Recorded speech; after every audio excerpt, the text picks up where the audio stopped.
friends. Welcome to another episode of Leadership Tidbits with Coach T. Wilson.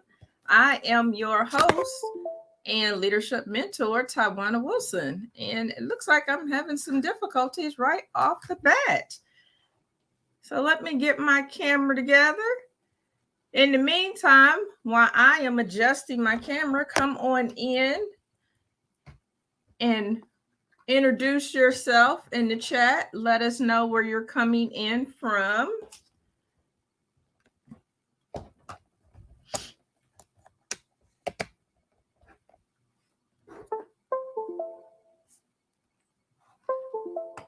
So come on in. Let me know where you are coming in from. You can drop it in the chat.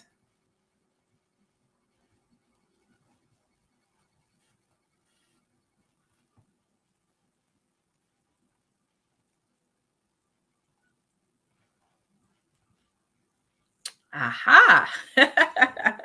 Don't you love technology? So you just have to go with it, adapt with it. So welcome so that you can see my lovely face. Welcome to another episode of Leadership Tidbits. I am so glad to have you here in the audience with us. I have another amazing mentor, but let me give you a few updates. So, as you know, it's Tuesday. So, what does that mean? Another episode of Elaborate Topics podcast. So, if you are a medical laboratory professional or friend of the medical laboratory, we released a new episode this week. And that episode is awesome. So we have an educator, we have a program director who is on and talking about advocacy. So make sure you check that out on directimpactbroadcasting.com or your favorite podcast platform. So without further ado, let's get started. I know you are ready to meet our mentor for tonight, and I want you to do just that. So welcome, Tanya. How are you? Hello, Coach T. How are you doing? I'm doing good. The show started out a little bit rocky with having my computer issues with, but it happened. So the show goes on. I'm happy to have you here. I'm excited to see your smiling face coming to us from Louisville. Hell's up, Louisville, Kentucky.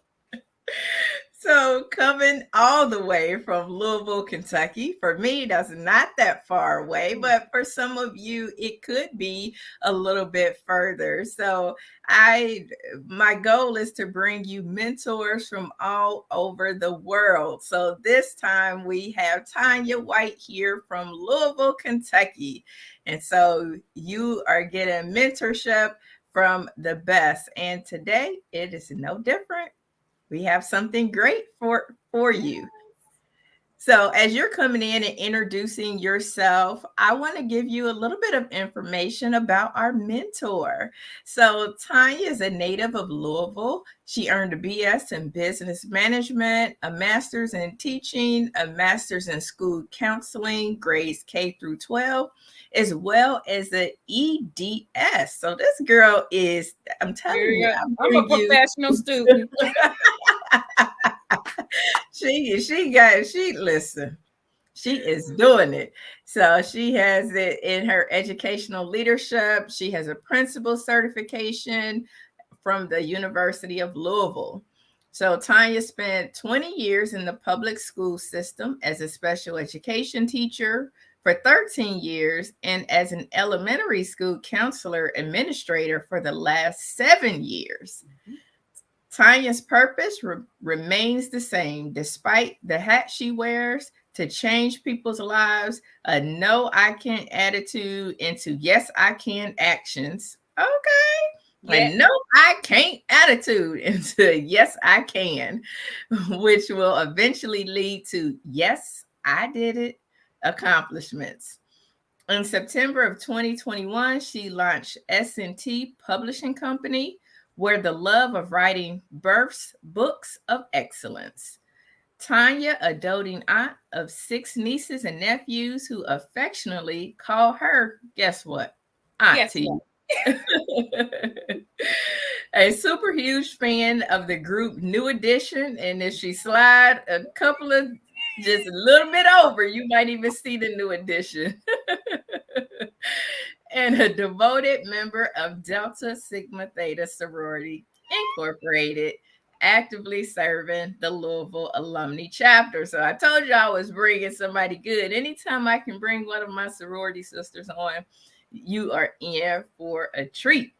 Yes. So before I let you take it away, we do have some in our audience. So I just want to make sure. So we had a LinkedIn person. I don't know who it is. You have to give access so that we can see your face, but they are coming to us from Madison. So welcome, welcome, welcome, welcome. I'm happy you landed on the show and you are tuning in tonight. So without further ado, I think it's time that you get into what you have today, excelling in your leadership position in the midst of grief and other life distractions. Yes. So I'll let you take it away and give us the nuggets that you came to give us. Well, thank you so much, Coach T. Wilson. My soror found out, but I'm so honored to be on your show. One of the things that from a little girl growing up in church, because anything my parents were over in church, I was in. So at the ripe old age of 12, I was like church Sunday school secretary. I was youth president. So leadership has been birthed, groomed, and built and developed in me from a small age, even before I started studying leadership and actively taking roles. My philosophies that I stand by even to this day is that leaders lead exactly the way that they live. And so if you look at a leader and if you look at have the opportunity to look how they live in their personal life, it's really no different. They treat employees the same way that they treat their close family and friends. May be a little different, but basically it's the same. Their trust level, the way they trust family is the way they trust employees and everybody. So that has been my philosophy. Leaders live exactly the way they lead, exactly the way they live. And how do we lead during grief? Well, we lead during grief the way that we live in our personal life during grief. And I don't know about you, but the pandemic has awakened another level of within me personally.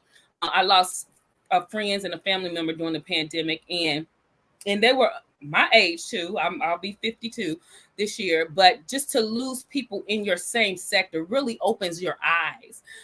In the last year, I had my fiance. I had relocated to Indianapolis to be Mrs. Jones, and officially, when I moved there the same week, found out some devastating medical news that his cancer had come back, and they gave him 6 to 12 months to live, which he died in 6 weeks. And so living with the grief of not only losing somebody close to you, but somebody you thought you was going to spend the rest of your life with, that you relocated with, is devastating to say the least. It's gut-wrenching, but life really does keep moving. And when you're in leadership, you have to move with it. And I'm going to give you some tips, not to forget your grief, but you have to flow in the grief, in the life, and grieve in a healthy manner. And so when I came back to Louisville, I was had some decisions to make, whether to go back into education or to really launch into my own business. And God and circumstances allowed me to go full-time into my publishing company. Now, how did I do that? In the midst of fresh grief, I really had to understand that at the time, that was my situation, my life circumstances, but I still had this leadership and business that I had to grow and build. And so I had to do it in the midst of the grief. I have learned this last 12 months to cope in a healthy manner, but I still got some nuggets on how to excel in not only leadership, but if you own your own business, you are a leader of your organization, how to excel in the midst of grief and other life distractions. Because when somebody dies, that's not the only grief that you deal with, the loss of life. You deal with the loss of income. You deal with the loss of routines. You deal with the loss of certain environment and social circles. So you're dealing with the loss of life, but you're also dealing with so many other life distractions, but you still have to press through. And so I wanted to give you some leadership tips on what to do, how to excel in the midst of grief, in the midst of life. Again, my philosophy: leaders lead in the exact way that they live. One of my uh, leadership gurus, and I hope some of y'all do a hurrah, but John Maxwell is one of my leadership go-to persons, and he has been that for like 20 years. Since I've been in leadership, when I was in school studying leadership, when I was in church ministry, he's been my go-to person. But one of my favorite books is How Successful People uh, Lead. And in this book, this little book right here, he gives 5 levels of the 5 levels of leadership. And those 5 levels, and you'll get what I'm saying, why I'm have to go through here. The 5 levels, the first level is that people lead based on their position. And what he says in this book is that when people lead according to the position, people that follow them and that they're influencing, they only follow them because they have to. And some of us have had those leaders that we only follow them because of the position, because we have to. They don't make a great impact on us. They don't influence us to be our best. They don't encourage us to unleash leadership within us. We are just simply following them because they're the boss. We don't want to be that leader. And we don't want to be that in life. Remember, because leaders lead the way they live. All right. The second level is permission. People follow you because they want to. Nothing big spectacular. You've done something minor. We say, hey, this person is good. I like what they're doing. I'm gonna follow them because I really want to. They haven't made a great impact. I just want to because, hey, I may like the way they dress. I may like what they drive, but nothing big. But they do follow you because they want to. This is production. You've done something. They want to follow you because what you have done for the organization, not necessarily for them, but you've brought results to the organization, and you've proven, hey, you can bring results. You have progressed the organization, so they're going to follow you. That's the third level, production. The fourth level is when we get into more of the leadership that we really want our organizations to have, is people development, and people follow you for what you've done for them. Maybe you inspired them to go back to school and to pursue another job, or maybe you have encouraged them at a low point in their professional career. You have developed them in some way that made them a better, not only employee, but a better person. So they follow you because what you have done for them. Now, that's the level that I love, but there's also a fifth level that we all need to aspire to get to. This is the one I want to get to, is the fifth level, the pinnacle of leadership. And that's when people who follow you, they follow you because of not only of what you've done, but who you are and what you represent. And leaders may not think this, but all leaders have a brand of leadership. It's called, you have a leadership brand. And so this is when your brand is not only bringing results, but it's inspiring people. It's making people aspire to greater levels in not only the organization, but in life. The pinnacle leader is the one who just encourages not only the culture, but the people inside of the organization, and makes the organization a better organization in the community and also in the world. So the pinnacle leader is when people want to follow you because of who you are and what you represent, not only in the organization, but what? In life. Because going back to Tanya's tip, leaders lead the way they live. I want y'all to remember that. Leaders lead the way they live. And so in this little book by John Maxwell, giving you the 5 pillars of leadership, and we all want to strive at least for the people development, but the ultimate is to be the pinnacle leader, where people follow you because of who you are and what you represent. So what does this have to do with leaders grieving, leaders excelling in leadership as they're grieving and have other life distractions? Again, what did I say? People lead the way they live. So if you are a pinnacle leader, that means in your life you operate at the same level. People follow you. People are encouraged by you. Your family members, your friends, the organizations that you are connected to and affiliated with. People are drawn to you because of who you are and what you represent. You have a great life brand or great leadership brand. And so when you are at that pinnacle of life, which also affects your leadership, what happens? Well, I say you lead well. Lead well. I'm a teacher. I go by acronyms. I'm going to give you 8 nuggets of the lead well, Tanya's definition of leading well. The first one is L, lead. You got to lead with love. Lead with love. And people are like, what are you talking about? Love. No, I'm talking about agape love. Another book, another person I love is Joel Manby. He's written a book about love works. Y'all, I'm a reader, first of all, but this book changed my life and perspective when it talks about leadership and leading with love. If you watch the Undercover Boss, he's one of the people who was responsible for that show. And so he talks about leading with love. And love, what is love? Love is patient. Love is trustworthy. Love is kind. Love is unselfish. And so when we think about all of this in terms of leadership, that's what we want to be. We want to be patient with the people that we lead. We want to be kind. We want to be unselfish.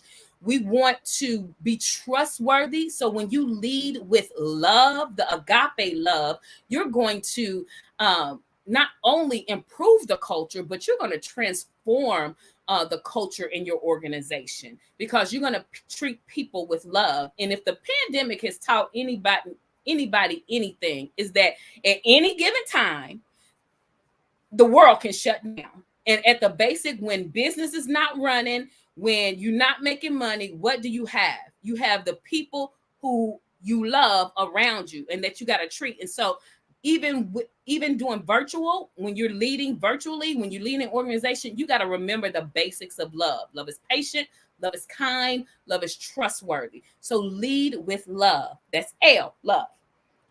E, empathy. You got to be empathetic with all people, all situations. Again, coming out the pandemic, the world has changed.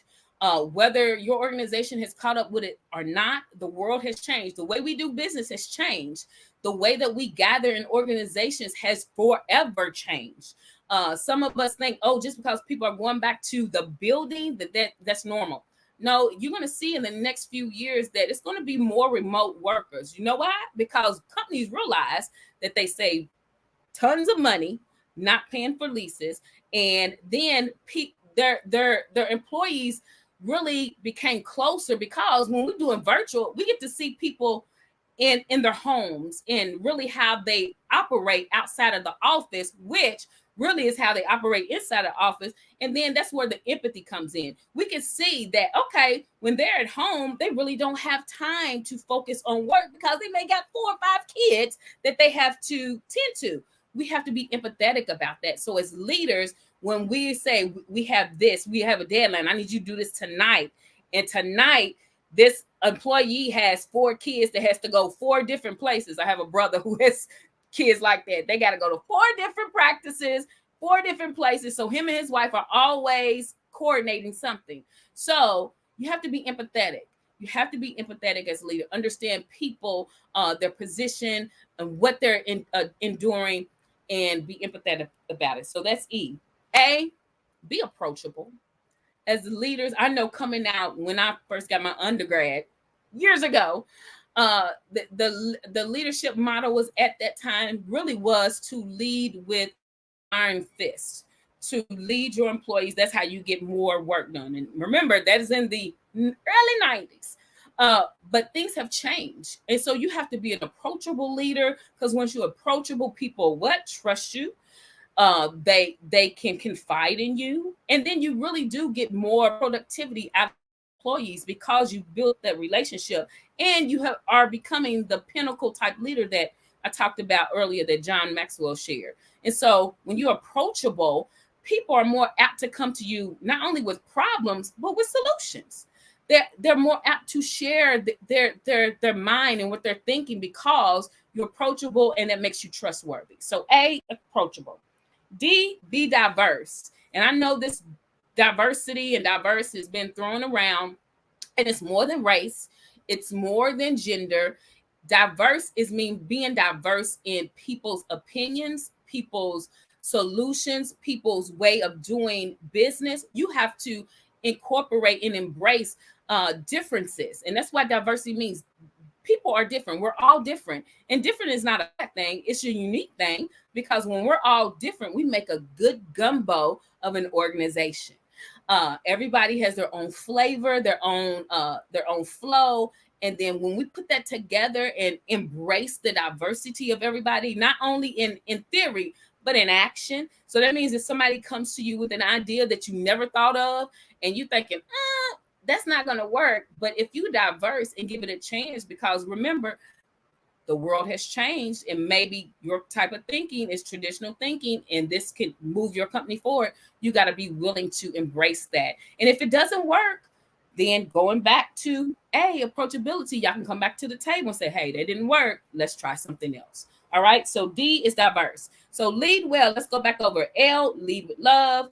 E, be empathetic. A, be approachable. D, be diverse. The well part, W, is to work to resolve conflict, and not just the conflict to make sure, okay, let's move past this problem, let's get this over, but really work to resolve conflict where you strive to make it a win-win situation, and that everybody's opinions and actions are respected, whether you agree with them or not. Work through that to get to a resolution, and not just to get the problem over. Get to a resolution. So when that problem arises again, that the tension won't be there, and you already have a solution in hand. So when this happened, last time, this is what we did. And then it goes back to building those trustworthy, approachable relationships. Work through it, not just to make it over, but work through it to understand and to respect people's opinion. E, evolve, not only personally, but professionally. When you evolve as a person and become your best self, what happens? You become the best leader you can, because what did Tanya say? Leaders lead the way they live. Trust me when I tell you that. I'm a counselor, so I go into the backstory. Leaders do lead. They lead the way they live. So when you evolve as a person, you become your best self. Not only are you becoming successful, but you're becoming significant in what you do, and operating your mission in life and in the organization. You start to evolve as a person. And that, again, positively affects the culture. It positively exudes who you are and makes you a magnet, so people can come to you and they can trust you more. So evolve as personally and professionally. L, be loyal. Be loyal to yourself and be loyal to others. And when I talk about being loyal and committed to yourself, because it's easy to be loyal to others, but when it comes to being loyal to ourselves, to our mission, to our goals, to what we really want to do in life, sometimes we just do things and get jobs because it's the thing to do. It's not our passion. It's not our heart. We're just talented and gifted in it, but it's really not. Be loyal to yourself. And so when you're loyal to yourself as a leader, then again, it goes back to being that pinnacle leader. There's a different aura. And so you're more satisfied with who you are and what you're accomplishing. And then that makes you help others to do the same. All right. So be loyal to yourself and others. And L, the last one, liberate others to lead. Unleash other leaders. There's nothing more useless and doesn't grow a company is when a leader does not birth other leaders. You have to cultivate, you have to develop people. And sometimes you got to show people what they don't see in themselves because of all the other barriers. You got to show them what you see in them and encourage them and inspire them to another level, to unleash, to become a leader. Maybe they need to go back to school. Maybe they just need to take this certification course. But when you birth other leaders, you liberate them to also birth other leaders. And reproduction in an organization is key, because when you don't reproduce, your company is going to die. All right. So L, let's go over the well part. Work to resolve conflict, evolve personally and professionally, be loyal to self and others, and then liberate others to lead. All right, going back. What does this have to do with grief, Tanya? What does this have to do with excelling as a leader while you're grieving and other distractions? Because when you go back to being a pinnacle leader, you're a pinnacle person in your personal life. You lead well. And then when grief hits, because trust me, you guys, as leaders, somebody in your family is going to die. They're going to get sick. Some great loss is going to occur. And we have to deal with it. I know when I first was in corporate America years ago, before I even started teaching, we was taught to be robots. Just whatever happened in your personal life, leave it at the work door, come to work and let's produce. Well, again, times have changed. The pandemic has shown us that work and personal all intertwine. And when my home life is good, my work life is going to be good. When something's wrong at home, I'm going to bring it to the workplace, no matter how much I try to leave it at the door. So when you're striving to be your best self, the pinnacle leader, the pinnacle person, you're leading well. When grief strikes you, you're either going to do one or two things. Now, if you're not a pinnacle type person, when grief strikes, you're going to bleed on others. And what does bleeding on others looks like? It looks like displaced anger. You're going to hold grudges, because when I'm telling you, I don't know about y'all, when somebody dies and the funeral shenanigans start, woo, listen, that's a whole nother show.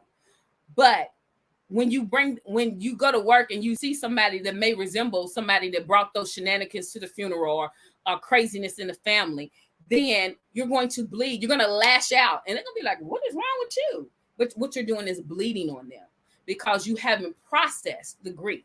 And one thing that society has taught us to do is to suppress grief instead of process it. When we process the grief, we're handling grief in a healthy manner. And so we have to learn how to process our grief. There's no end time of processing grief. Sometimes you're going to have to process multiple times a day, and you can do that and still be productive at work. Trust me, you can. But you have to process it. You can't suppress it. Sometimes you just got to step away and deal with that for about 5 minutes and then go back to work. So you're going to either bleed on people, or the pinnacle type leader, they believe in the support of others while they're grieving. Okay. You have to, when you're grieving, you have to be not only vulnerable, but you have to be transparent to say, hey, this is happening in my life. And if you have developed other leaders, if you have created a culture where you are approachable and people trust you, and you are the pinnacle type leader, then when grief happens, your people that are under you or around you, they're going to step up, because they're going to know that you're going to have to take a step back, and they're going to play their position, keep the ball moving. But you're going to have to, first of all, you're going to have to let them lead the way they lead. Don't be the type of leader that steps back and then steps back in to try, hey, you're not doing this the way I'm doing. If you're going to believe in others to support you while you're grieving, you got to believe in them to do it and lead the way they lead. All right. Because if you've taught them, if you've mentored them, if you've trained them, they're not going to do it exactly like you, but they're going to do effectively and efficiently the way that they lead. Okay. So you've got to trust people to lead the way they lead. When you believe in others, you can take time out for yourself without saying, oh my God, I got to get back to work. Oh my God. If I'm not at work or in the organization, this is going to happen. Oh my God. Oh my God. Oh my God. Oh my God. You got to take a step back. That's self-care. All right. Sometimes you just got to take a day or two. Take a personal day. That's what personal days are for. I got to handle some things personally. And sometimes you got to take those days just to regroup, just to deal with what you want to deal, because you don't want to bleed on others while you're grieving. You want to believe in the support system. So when you believe in the support system, you say, hey, team, I got to take a personal day. Got to handle some stuff. And you're transparent and know that you're grieving. They know exactly what you're talking about. And you can be vulnerable and authentic during grief and still remain professional. All right. Again, the pandemic has taught us this. You can be vulnerable and transparent and still remain professional.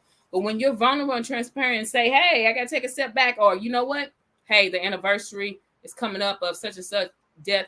I may need to take a half a day. I ain't going to need a whole day. I just may need to take a half a day. Your organization, your employees are going to understand. They're going to keep it moving, and you're going to have the time that you need. All right. Then lastly, when you believe in others, you're going to accept and ask for the support when you need it. A lot of us, we need support and we don't ask for it. Grief will teach you how to say, hey, I need help. Hey, I need you to help me with this. Can you step in for me this time? You're going to ask instead of waiting for people to say, to step up and ask. You're going to be vulnerable and transparent, say, hey, I need your help. Because people can't read your mind. They can know what you're going through, but they can't read your mind. They don't understand your needs. You have to ask. And when you ask, you have to accept the help that they're going to give without judgment, without trying to control the situation. Step back and say, I know you got it. Thank you for stepping in. I appreciate you, and keep it moving. All right. So let's wrap this all up. Going back to my first point. I know you're going to recite it. Leaders lead in the exact way that they live. Trust me when I tell you that. They do. And when you live at the pinnacle level, as John Maxwell says, then you're going to create a culture where people who are following you are inspired, influenced by you of who you are and what you represent. So they're going to be able to step in and be who they are and what they represent because you have done the same for them. Grief will hit you, guys. Grief will hit you at some point. If it hasn't this year, trust me, something's going to happen. We're just in that world. And Lord, when you get my age, it's like, Lord, slow down, please. I don't want another friend, another family member dying. So it's going to hit. It's inevitable. But you can handle it. You can process. You can still excel in your leadership when you learn how to operate at that pinnacle level and trust others to help you and lead well. And then when leaders process their grief, this is the last thing I want to say. When they process their grief, they will learn not to bleed on people, but believe in the support of others when they're trying to help. So that is what I have for tonight with the leadership tidbits from Tanya. Thank you, Coach T. If you have any elaborations, I would love to do that. But that's just certain things because, like I said, grief hits and it hits unexpectedly. Even if somebody is playing, like my fiance, they gave him, a certain amount of time. They gave him 6 to 12 months, but he died in 6 weeks. All right. We was planning for 6 to 12 months, but it happened in 6 weeks. And so that hit me. And I had to continue to keep growing and going. And so those are the tips that I have been implementing, especially in this last year. But grief will hit, but trust me, you can process it. You can, when you learn that you can step back and you can lead well, even when you're grieving. Wow. I knew you was going to have something good. Listen, T, got it. You know the T's got it. We bring it, don't we, Coach T? Wow. I mean, just what a testimony, what a testimony of everything that you've been through, but to still be here, standing, smiling, teaching, serving. So kudos to you, and still prayers for you as you, continue to go on your new journey. But thank you for sharing with our audience. And you dropped some awesome nuggets. Let me say a few shout outs first, and then I'll go through what I captured, which is can't do it justice, but I got a little something. So Lona, my fellow sister scientist, she says a very interesting topic. She said, Hello. She's one of the co-hosts on the Elaborate Topics podcast. So thank you, Lona, for jumping in. So you said a lot of good stuff. So I love the leaders lead the way they live, and it just Yes, makes me think. As I'm thinking about different leaders, I'm like, absolutely. if they living like this, this is why we are where we are. So that's gonna stick with Listen, me. Coach T, if no leader has shown us that leaders lead the way they live, our former president, the one before them, did he not show us? That's literally how he lived. That's literally how he lived. He lived Well, like that. people are typically, they show you who, as they say, when people show you who they are, believe them, and they typically operate consistently, whether it's in their personal space or professional space. So, yeah. So I love your lead well. I thought that was excellent. Leading with love. I think that is very important in the workplace, especially today, of leading from a place of love, of trust, of service, and being empathetic. You're right. People are juggling a lot of different things that they may or may not have had in their lives before. So being empathetic to people's situations. I mean, the pandemic heightened situations that were already there. So, even more so, people are definitely needing that empathy. Being approachable, that's a huge one. If you are a leader of people, you have to be approachable. People can't be scared of you as their leader and doing everything that you want them to do just because you are that leader.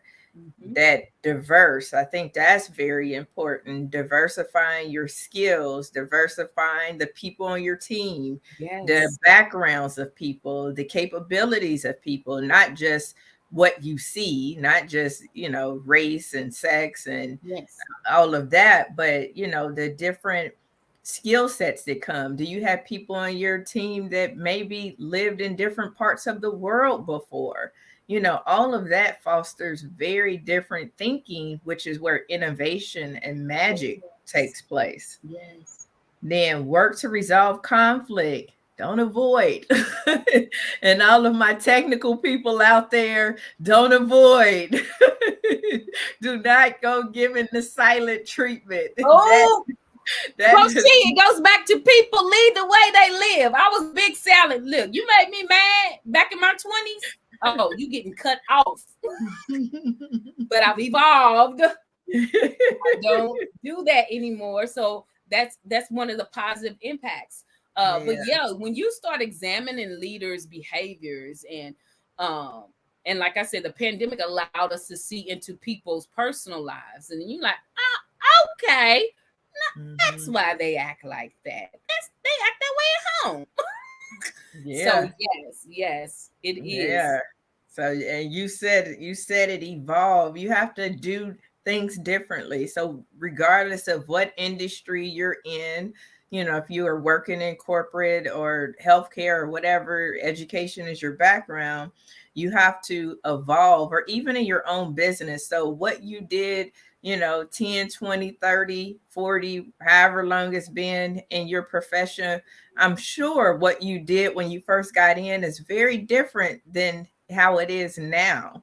So evolving, learning something new, being a continual learner and developer, being loyal and committed. And you said this, it's easier to be loyal to somebody else, but it's easy to let yourself down and not be as loyal to yourself. So, taking that self reflection of yourself, of being loyal, and then liberate others to lead.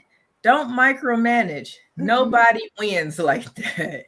Trust me, nobody wins like that. Because what happens when you micromanage and you want to do and everybody else's job and monitor the process, because there is more than one way to get to the finish line. But when you don't liberate others to lead, basically what you're saying is, I don't trust you. Yes. I don't trust your decisions. I don't trust you to get us to the finish line. I don't trust or believe in your capability. So liberating others to lead and cultivating that garden of having other leaders. Leaders develop leaders. So, Yes. I love John And Maxwell too. if you are leading young people, this really impacted me when I became a school counselor. And I was like, I'm gonna need some help. And so, school counselors, we create groups for students. And so I said, let me create a student leadership club. I'm gonna empower these kids to help me. I gave them jobs.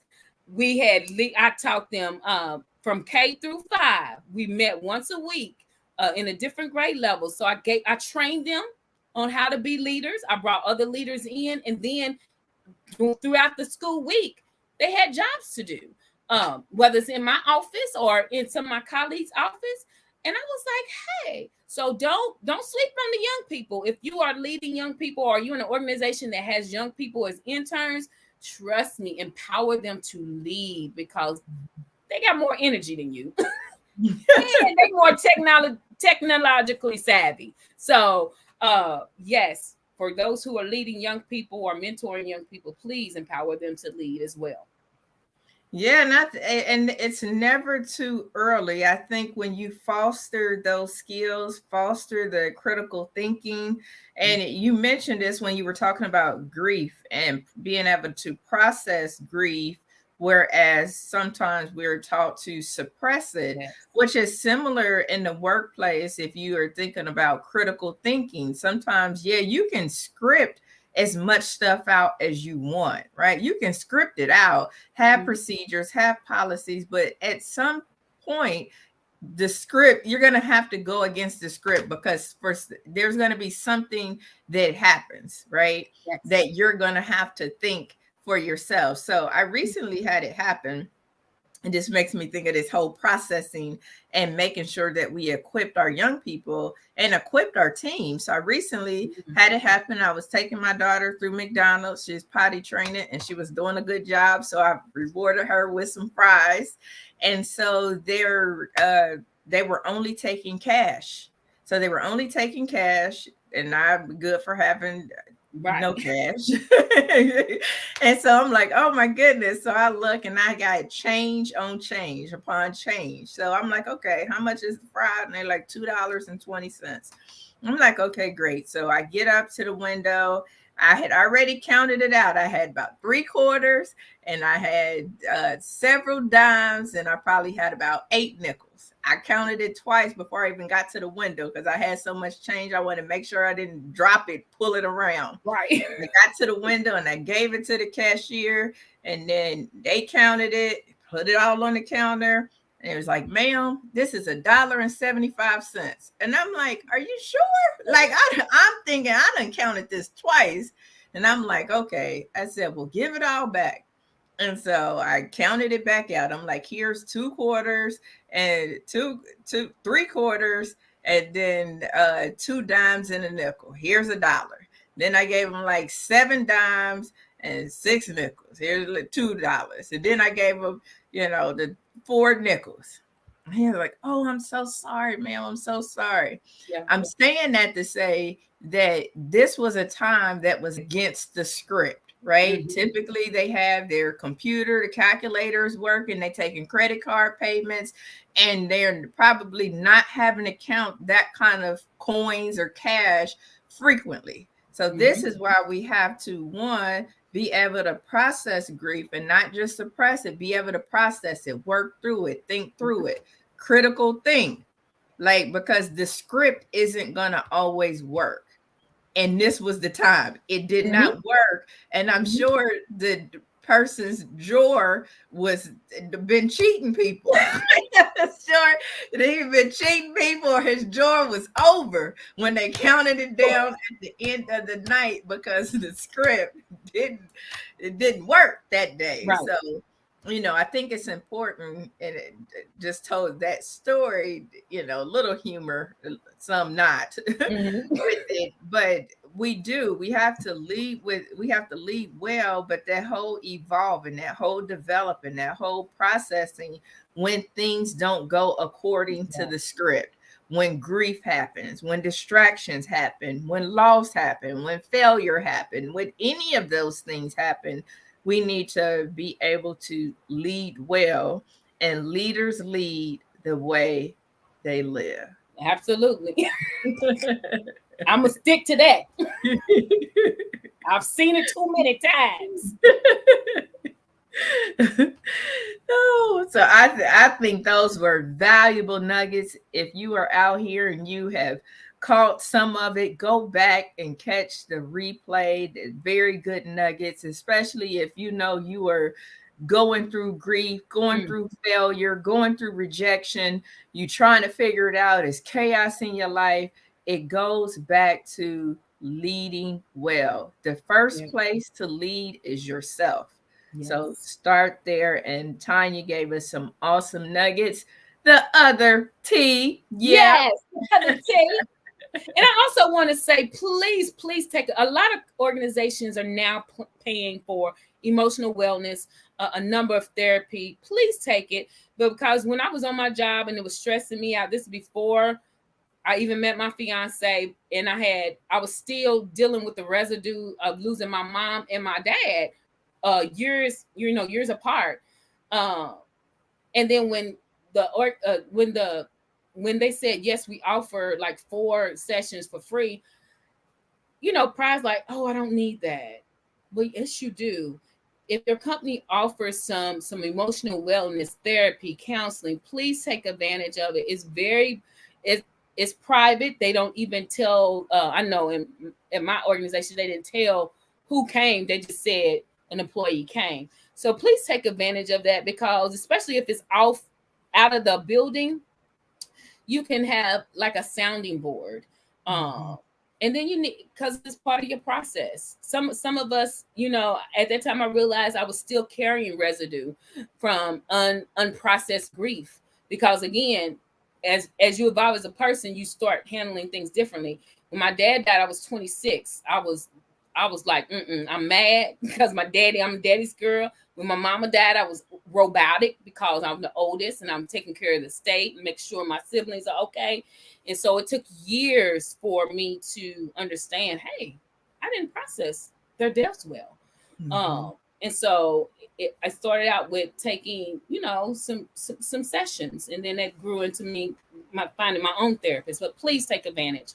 Please take advantage of whatever your company offers. I know insurances are paying for therapy now, and it does help you process. There's nothing wrong with therapy, you guys, especially if you're a leader. Yeah, it's okay to not be okay, and you're not going to be okay every day. So when there are resources out there, take advantage. So that is great advice. There's nothing like being able to, I hate to say it, dump off on somebody else and be able to walk off. You feel a whole lot better about your life. And so, it's needed and it's necessary. Tanya, how can they get and stay connected with you? Say somebody watched this broadcast or listened to the audio and they said, I love her energy. I love what she's talking about. I love her wisdom. She's an educator. I can get with that. How can they get with you? They get with me. I am on social media, Facebook, Tanya White, Tanya. White is in the color. I'm on Instagram, Real Talk with Tanya White. Twitter, Tanya White 1913, for those who know what that means. And LinkedIn, White, I think it's KY, Kentucky. If you're on LinkedIn, you can go to Coach T and scroll. I don't know if LinkedIn lets you do that, but I'm on Facebook. Then you can visit my personal website, TanyaWhite.com. You can, if you're looking to publish a book, I can help with you that. Or if you need writing coaching, visit my site at sntpublishing.com. And that's the initials, sntpublishing.com. I have been writing professionally since 2005. I've published 8 books, and I've helped authors publish their books. Within the last year of my grief, you guys, with the start of my company, I have signed and helped 21 authors publish projects. So Don't tell me what you cannot accomplish during grief. When it's your time and everything lines up, it will happen. Those are most clients I've had since I've been publishing. But yes, S&T Publishing. If you are a doctor out there, you want to turn that dissertation into a audience friendly book, you can do that. I can help you do that. So if you are an author out there and you say, hey, I need help with my book, I need help getting it out of my mind, yes. Tanya says she has some resources that can help you. She has experience. She has turned 21 people into authors or supporting their projects. So make sure you reach out to her. You can reach out to her on her personal site, TanyaWhite.com, or her publishing site, SNTpublishing.com. Of course, you can reach out to her on social media. She gave you those channels so you can reach out to her and connect with her. Tanya, our time today has come to a close. Oh, well, thank you, Coach T, on this leadership tidbits. I had an awesome time. I love your energy and found out you were Sora. That's why. Well, I appreciate you coming and sharing with the audience. It's always nice to have a Sora in the audience, but it's always nice to have mentors, educators, fellow authors. It's always nice to have other leaders in the room because I get something each and every time somebody else sits across from me. So thank you, thank you, thank you. I don't have that particular small John Maxwell book, but I'm thinking like maybe I need to add that one to the collection. This is my go-to. I love all his books, but this I go back to all just to make sure I'm leading successfully. That's awesome. Yeah, I like the small series. I recently got the whole real series and how successful people think, because it always goes back to that thinking for me. So, okay, well, our time has come to a close. Viewers, listening audience, thank you for tuning in. Make sure you catch the replay. Do me a big favor. Share this broadcast out with somebody in your network that can benefit from hearing these strategies. They could be going through grief, rejection, failure. And so maybe these tips, these lead well tips, maybe these tips are just what they need. Maybe you're thinking, how can I support them? But you don't have the words yourself. Well, you can refer them to this broadcast and maybe it might be just what they need to get over the hump or take the first step. Who knows? People of value add value to others, and you can start doing that by sharing out this broadcast. So thank you so much. You can come back next week. We'll have another amazing show, another amazing mentor. And until next time, my friends, I hope you have an amazing week. Talk soon.